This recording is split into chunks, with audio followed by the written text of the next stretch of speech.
Allerede klokken 7:30 lørdag morgen skulle vi mødes i Kastrup Lufthavn. Her startede vores indiske eventyr.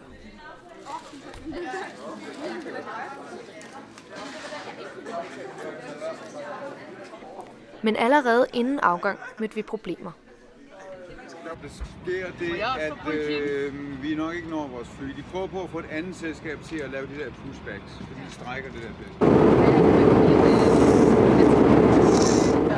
Men heldigvis forsvandt frygten, og vi nåede flyet videre til Delhi. Dog var vi ikke alle sammen begejstrede for maden. Jeg har ikke sagt, at det smager godt. Jeg synes, det smager fucking dårligt.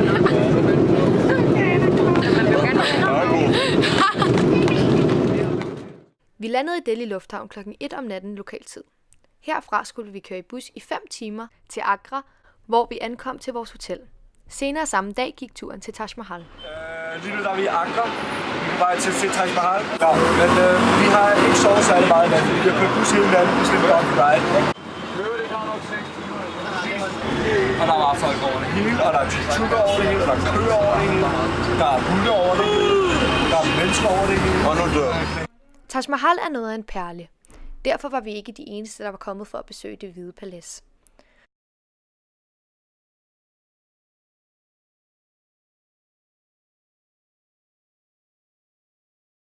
Dog var det ikke kun Taj Mahal, der trak opmærksomhed til sig. En gruppe hvide unge studerende er ikke noget, inderne ser hver dag. Derfor skulle der tages en masse billeder. I Taj Mahal. Og det er rigtig spændende. Det er så spændende og flot og rigtig dejligt koldt. Jeg har fået super meget ud af den her tur og fået forøget min faglige viden. Så jeg kan fortsætte på et mere intellektuelt niveau fremover. Sweden.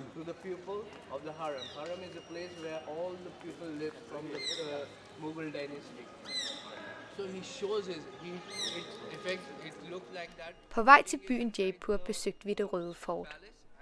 Det her hus for 2 millioner rupees. 2 millioner rupees? Det lyder kraftedeme billigt. Yes. Kan jeg se det? Hele marmor. Ja. Ved I, hvordan jeg ved det? Nej. Jeg så det inde på danbolig.com. Nej, danbolig.indian. Ej! Nej. No fucking way. Hej! Yes. Vi brugte mange timer i den indiske trafik, hvilket resulterede i mange timer med lukkede øjne.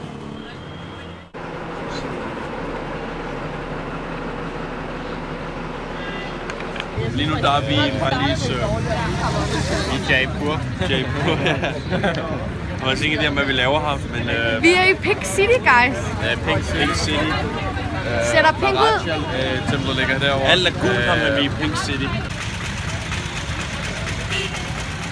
Vores vestlige udseende tiltrak mange gadesælgere, der tiggede os om at købe deres mange mærkelige varer.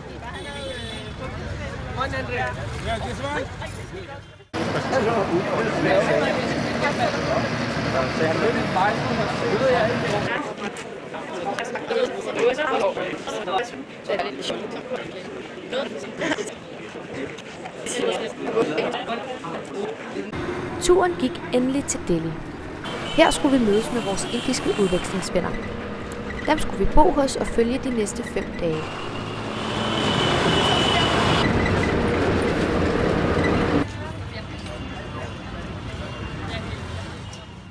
Allerede første dag i skolen fik vi et indtryk af de indiske skolers ritualer.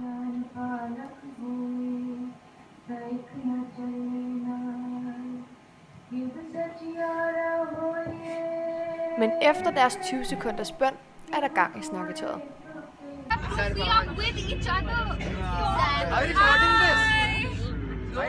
En af aftenerne holdt inderne Diwali Party, som er en indisk lysfest. Dette holdt de til ære for os danskere, da festen normalt bliver afholdt i oktober. Hej og velkommen til mit crib i India. Vi holder Diwali Party. Og det er overhovedet ikke dit crib. Det er Chris også, men han er ikke godt at være her. De har en swimmingpool, hvor jeg skal bade senere. Og så har de en tennisbane og en cricketbane. Og er det en cricketbane? Hvor er cricketbanen? Derovre. På den anden side. Og så har de en 3-etagers fitnesscenter, og så har de en rigtig aggressiv chihuahua. Det er sådan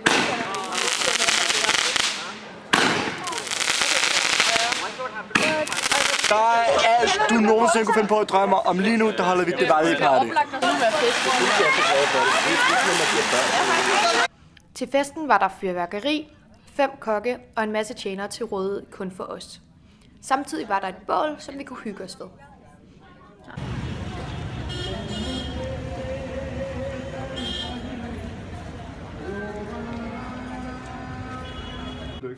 Dagen efter var vi på en guided tur rundt i Old Delhi. Vi gik ned ad små snævre veje og store kaotiske gader.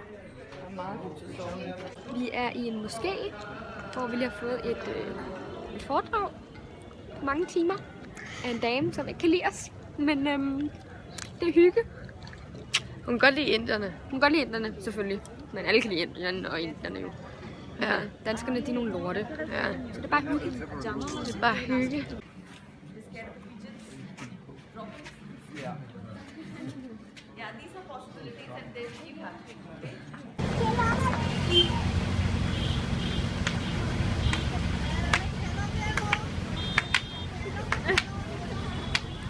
Vi kørte igennem byen på rickshaws.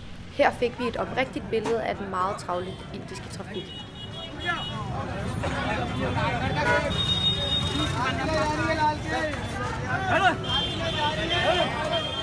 Samme aften skulle vi i teatret på et flot teater ved navn Kingdom of Dreams. Her skulle vi se et indisk teaterstykke på hindi.